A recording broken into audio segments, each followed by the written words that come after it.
Poor North Texas gets screwed by their own university. The Cowboys have several spring football storylines, and David Taylor brings home 2 individual national champions in Dean Hamiti Jr. and Wyatt Hendrickson. Not only shocked the world, not only had one of the biggest upsets in the history of the sport, but also one of the greatest moments in Cowboy history as well.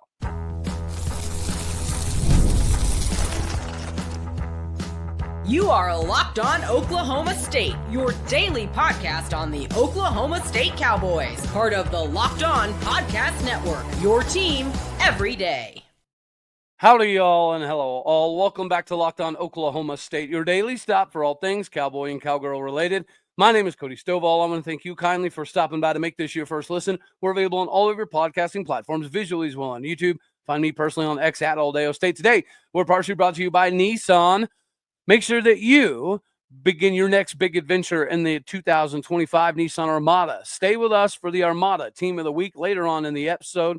Get with Nissan to get squared away today. Meanwhile, we shift it right into the conversation that should be permeating the world, and it is, as Wyatt Hendrickson has now been named a finalist for the Hodge Trophy, which we'll get into here in a second. But David Taylor found a way to help carry 2025 Oklahoma State University thus far. Cowgirl basketball obviously was a big cog in that machine, but they fell. And realistically speaking, when you give up almost 50 rebounds, you're probably not going to beat anybody. But J.C. Hoyt has learned some lessons in her first year at Oklahoma State making the tournament and this year making the tournament. As long as she continues to evolve and we find a way to get more big body beastly on the boards, we're going to be okay.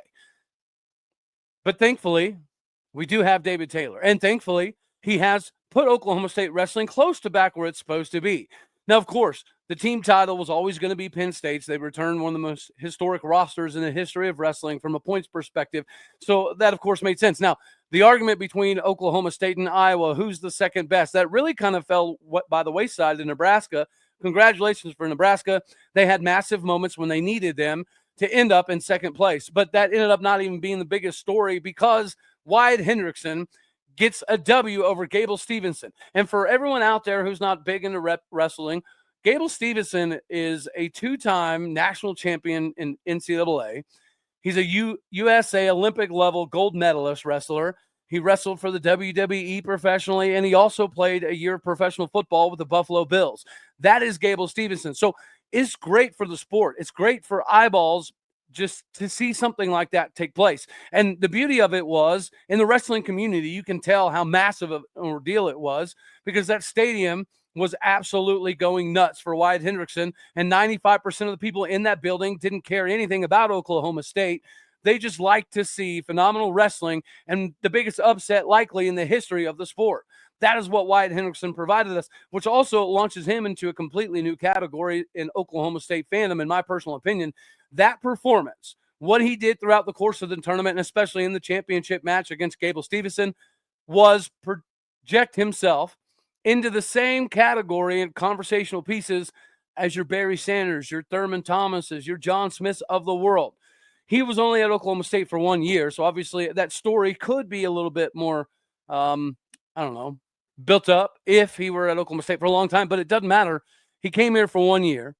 And as soon as it was announced that Gable Steveson was deciding to return for another season, there was petitions and things put out that wanted people to get him banned from competition this year, because how can you go from a 2-time, national champion, gold medalist, Olympic champion, NFL, WWE, then back to the NCAA?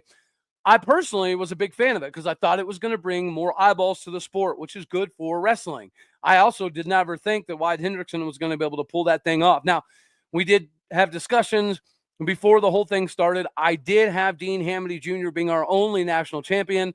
He did, in fact, do that. And he got redemption against Keegan, which is the guy he lost to in the Big 12 championship.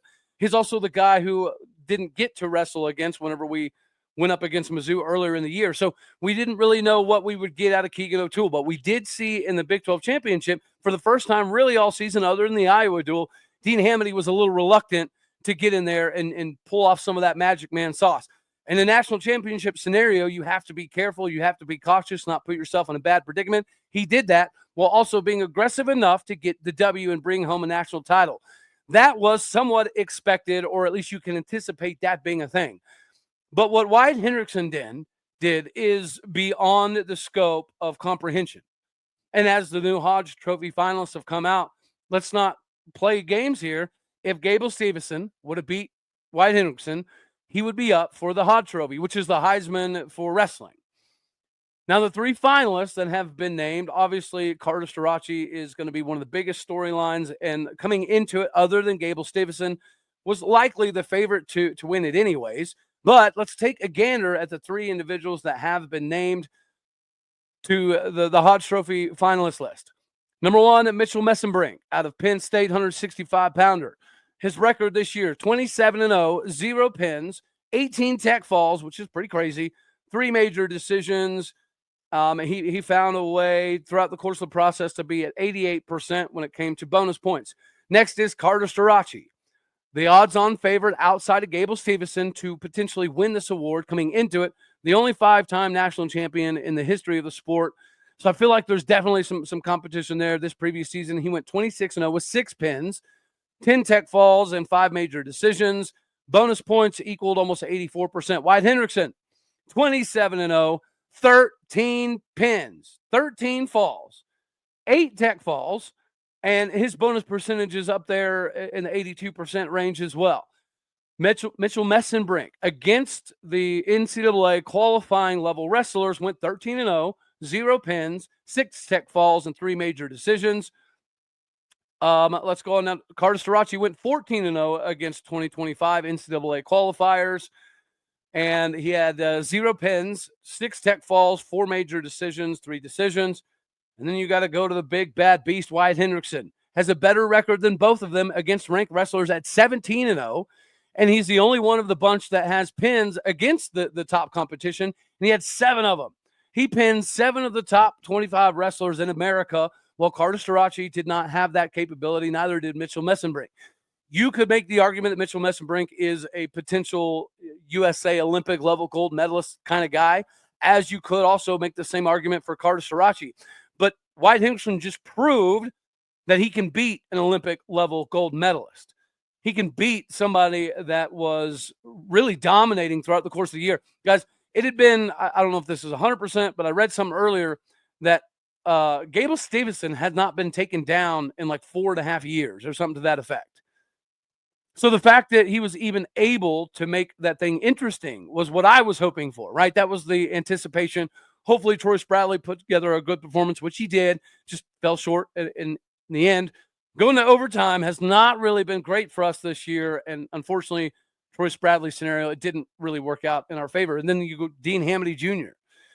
I anticipated him having the capability of getting redemption. I was hoping it would be Keegan O'Toole. It was. He got the dub. And then what Wyatt did was completely in that Barry Sanders style of conversation. He did. He pulled off arguably the biggest upset in the history of the sport. And so instead of everybody talking about how phenomenal Penn State is, which they are, instead of everyone talking about how great Nebraska could be, which evidently they can be, people are naturally talking about Wyatt Hendrickson, as they should. And furthermore, before we shift gears here, shout out to Gable for adding some intensity, unnecessarily, I might add, because when Wyatt comes out with American flag, Gable had something to say about it, insinuating that he doesn't have the right to wear a flag because Gable's an Olympic level champion, so he's the only one on the mat that has the right to wear a flag, forgetting that Wyatt Hendrickson is an actual military second lieutenant from Air Force that has earned the right to rock the flag. And he did not only rock it successfully, but he got to rock it as a winner of a national champion. Everything about that was one of the top moments in Oklahoma State history. So if you got to watch it live, congratulations. You got to experience a very, very, very rare moment that is absolutely massive for Oklahoma State, not even to mention the fact that for recruiting, this is going to be huge because we brought in a couple transfers and 3 of them wrestled for national champions. 2 of them won the national championship, and one of them was a true David versus Goliath scenario, and David, a.k.a. Wyatt, beat Goliath. That's going to be good for recruiting because now Wyatt and Dean and Troy can say, if you want to come somewhere where you're going to learn so much come to Oklahoma State. If you want to put yourself in a position to wrestle for a national title that you weren't able to do at your other universities, come to David Taylor. The Magic Man has magic that shows up more in the national championships than it did at any point in time in the season. We were dominant for good portions of the year. We showed up very hesitant and reluctant in the Iowa duel. It seems like the game plan was to get every single match to overtime, and it turned around and bit us in the buttocks. This is going to be huge. But I want to take a moment for us to realize how massive of a moment this was in Cowboy lore. This is like Big Country hitting a half-court buzzer beater. This is like John Lucas sending us to the Final Four. This is that level of event. So now Wyatt Hendrickson will always and forever be in the pantheon of some of the greatest, even only in 1 year, which is, again, another reason why I think this is going to be absolutely massive for David Taylor, his recruiting, the transfer portal. This is going to continue to put Oklahoma State in a different position. And now we have to take down, evidently, Nebraska. We have to keep a degree of separation from Iowa. We have to continue to wrestle against Northern Iowa, who proved to be no slouch in this whole thing. At the end of the day, it was a good weekend to be a Cowboy. And hopefully you did watch it live so you can say, I witnessed that. I was there to see that happen.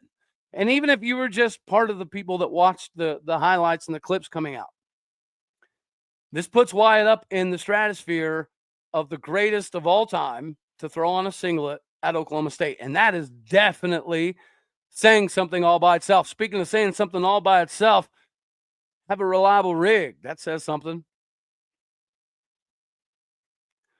Ladies and gentlemen, Nissan is where you need to check out your next vehicle potential.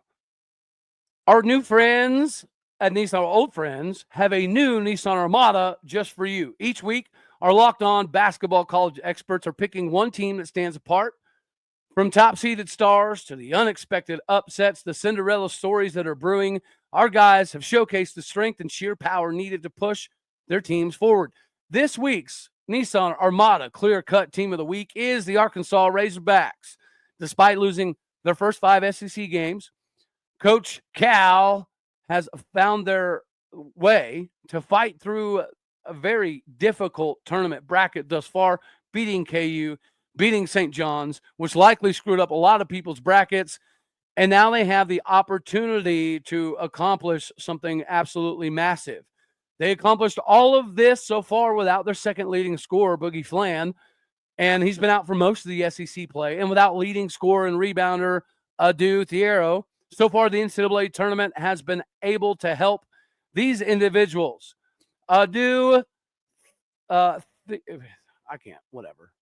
When it comes to Nissan Armada, they say go forth and conquer. That is exactly what the Razorbacks have done thus far. It is clear that our team of the week is out here ready to conquer the road ahead with confidence, just like you can in the new all-new Nissan Armada or any of the Nissan outstanding vehicles available. Take a look at the new Armada, Rogue, or Pathfinder to go find your next big adventure, and make sure that you do that today by shopping at NissanUSA.com. That is shop NissanUSA.com. Additionally, we all know that it's difficult in the fast-paced lifestyle to be squared away and looking at your kids' futures. Before you know it, they're going to be off to college. So that's why securing their future is very important. Fabric by Gerber Life makes it simple for you to get term life insurance that fits your family's needs. With Fabric, you can apply for term life insurance online right from your couch, and you could be covered in under 10 minutes. In many cases, there's not even a health exam required. As a parent, you're going to want to make sure that your family is financially protected no matter what happens. Fabric also offers free digital wills and access to investment accounts to help you plan for your child's future. Join the thousands of parents who trust Fabric to help protect their families. Apply today in just minutes at meetfabric.com/lockedoncollege. That is meetfabric.com/lockedoncollege. Policies issued by Western Southern Life Assurance Company. Not available in certain states. Prices subject to underwriting and health questions. Do not miss out on your opportunity to secure a future for not only yourself, but your kids as well with Fabric by Gerber Life. Get squared away today. All right, now we get to talk about foosball because spring football is finally around us. Other conferences have kind of started this at different times, but nonetheless, the Big 12 time has arrived. And of course, everyone's top storyline anywhere in the country is going to be who's going to have a degree of separation at quarterback.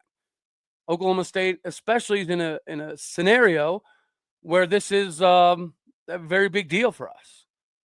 The doctor, Alan Bowman, is gone.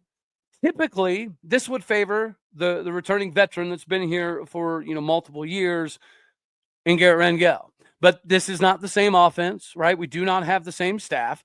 Therefore, I don't necessarily think that is as applicable as years in the past. We hope that the offensive side of the ball has their own kind of ability to dictate who's going to play, what the play calling is going to look like, so on and so forth. Haas Haney is a bad mamma jamma. Haas Haney was recruited as the number one guy for Kevin Johnson when he was at Duke. He was the number one guy for TCU whenever they landed his services. He was the number one guy, in my opinion, for Oklahoma State coming out of high school. So all of those things combined, whenever you run a 10-6-40, it's going to be difficult to keep you off the field. But Garrett not only does have some veteran leadership capabilities, but he's gone from 182 pounds, soaking wet, to 212 pounds.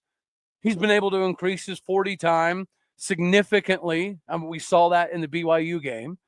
And he loves Oklahoma State. He bleeds orange. He's a tried and true Stillwater dude.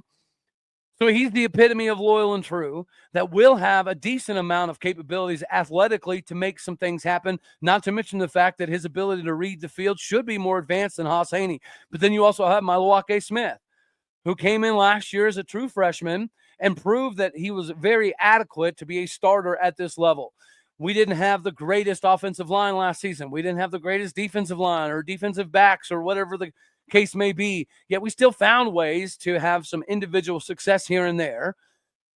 So Milwaukee Smith is part of that. And of course, the shiny toy that has not been displayed on field yet is Zane Flores, the Mr. Nebraska, almost 10,000-yard passer, is somebody that we know from an athletic perspective did play some running back last year during this time frame whenever we had some RBs go down. So athletically, we know that he's going to fit somewhat close to the same classification as a Haas Haney. Now, does he run a 10-6 100-meter? Probably not, but he's got to be pretty daggone close. And we do know with some of the trick shot stuff that he had with Hudson Card, he has some crazy abilities. He has some arm talent. I'm sorry, when you can throw the ball from the field out of the stadium, you've got some impressive arm strength. That should be able to shine through. Whenever you've got some speed on the outside or the inside, whether it be a Gavin Freeman or a DeJuan Lofton or even Lloyd from Nebraska, who's a certified 2022 national champion in track and field in high school. These guys should be able to help with the long ball aspect, right? Get some corn dog action going here, but also athletically help bridge the gap for some of the incoming offensive linemen. And that is another topic of conversation. Is the O-line going to be improved, or is it going to be much of the same? Coach Charlie Dickey was a legend, but clearly the zone blocking scheme did not work. So we got rid of it. We went more old school, and it worked in year one, but it slid back tremendously this previous year. And I think a lot of that could be pinpointed to the offensive line. The offensive line play was significantly worse than the year prior when Ollie Gordon had a Doak Walker season rushing for over 1,700 yards. This offensive lineman has to be better. But you do have Carpenter coming in from Tulsa. You have Canepa coming in over from New Mexico. You have some other pieces that I think could be major for this successful running back rotation in the upcoming season. Not to mention the fact that our pass pro needs to be significantly better. Now, the benefit I think here is we have 3 offensive line coaches. So they're going to learn interior offensive line play, exterior offensive line play, how to check off, how to identify the mic, how to help the quarterback, and the understanding of where you're going to switch off on twists and stunts and things of that nature. So having 3 O-line coaches should be able to help tremendously in that equation. And we still have some dudes that potentially should have been starting the previous season. And you have some upcoming guys. I really like Jack and Dean potentially being a dude. I think Jacoby Sanders has the ability to be an all-star level guy at some point in time. Noah McKinney should have probably been playing last year. Point blank period. It is what it is. So I feel pretty confident that the O-line is going to be a massive storyline. And if the question is, are we going to be improved from last year? Well, with 3 offensive line coaches and some veteran experience coming in, there should not be any levels of complacency, because we know we have to get down to 105 numerically, and we're not there yet. So we're going to have to cut 20, 25-ish individuals when this whole thing's said and done anyways. Some of those are likely going to be offensive linemen. So there is not anybody on this depth chart that has a secure place. Everybody's fighting for battles. Everyone's fighting for positioning. And I think that alone should be able to get Oklahoma State's offensive line back to a level that has the running back room even more competitive than in the previous year. On top of that, ladies and gentlemen, I mean, what is another massive storyline is who's going to step up at defensive end. A reason that this is going to be kind of interesting is because you do have some classifications of guys on the outside, typically, that are now being categorized as outside linebackers. That could be huge for Kyron Duhan, coming over from UTEP, was an individual that everybody in the country, more or less, wanted a piece of. Several SEC schools and Big Ten schools wanted the services of Kyron Duhan. Could this finally have an emergent season for Deshaun Brown, the guy who's been so close to so many statistical categories? Could this finally be the season where the physical attributes, the cerebral knowledge and understanding of what to do, and the technical part all match up for Deshaun Brown? Likewise, Julio Johnson. He has been slid out to outside linebacker, but 6'5", 265-pound outside linebacker. That's pretty wild. And then you have Malik Charles coming in. Very interesting story. NFL pedigree with his dad. Didn't play football for a long, long time. Just recently picked it back up. He could be absolutely huge in that maturation process for some of the guys that we have banging down low. Likewise, defensive tackle has to be a big story. The last couple of seasons, it's been the KISS method, right? Just eat up an area and try to soak up double teams to free up the guys behind you. We've had some conversations, and it appears as though this season they're going to be asked to do more. This isn't simply just eating up space anymore. Our defensive tackles have to be able to not only eat up double teams, they also have to be able to chip to prevent guys from getting to the linebackers, but they have to get in on the statistical numbers. They have to get in on the quarterback pressures, the sacks, the tackles for loss, the limiting running backs to behind the line of scrimmage. They have to be more involved this season. This could be a huge season for Justin Kirkland, Armstrong Nodum. I really like Havili Kafusi coming over from UCLA.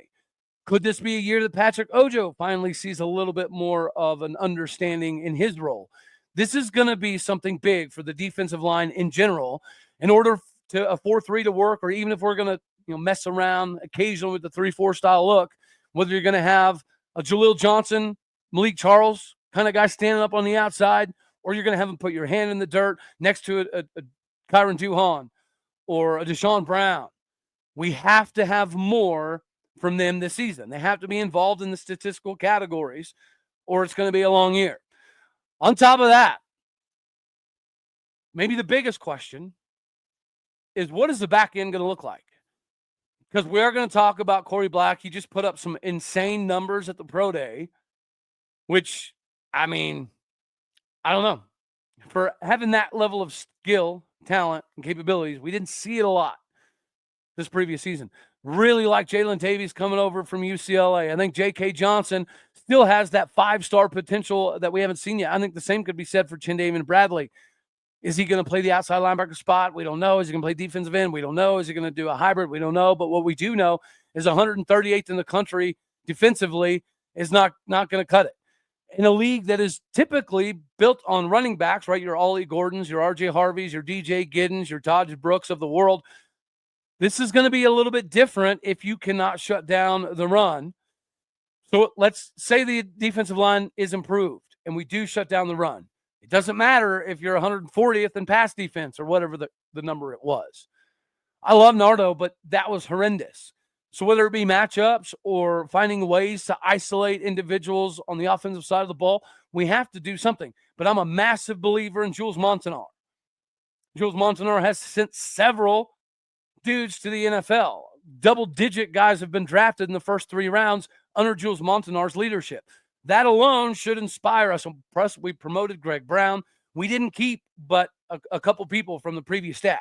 Therefore, if you were part of the previous staff and you were retained, That leads me to believe that, numerically speaking, they think you're going to provide something instantaneously, and we have to have it out of the back end of the defense. The ability last year was lacking, and now that you're seeing some of the Corey Black style numbers, it's even more head scratching and frustrating. But nonetheless, we have to find a way to get it done. Speaking of getting things done, you have to as well. Get things done better with Upwork. Scaling your business requires the right expertise at the right time.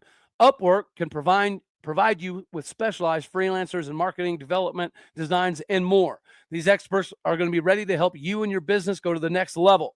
Upwork takes business flexibility and makes it even better by connecting you with top freelance talent across multiple industries, including IT, AI, web development, and marketing. Whether you need extra hands for a project or a long-term partner, Upwork makes hiring simple and affordable. Instead of hiring full-time, Upwork helps you find affordable, top-tier freelancers to scale your business more efficiently. If you need help with marketing, Upwork can help you find the best freelance expert who can deliver incredible results. Visit Upwork.com right now and post your job for free. That is Upwork.com. Upwork.com. Go there to connect with the top talent in the country to help you grow your business instantly. Go to Upwork.com today.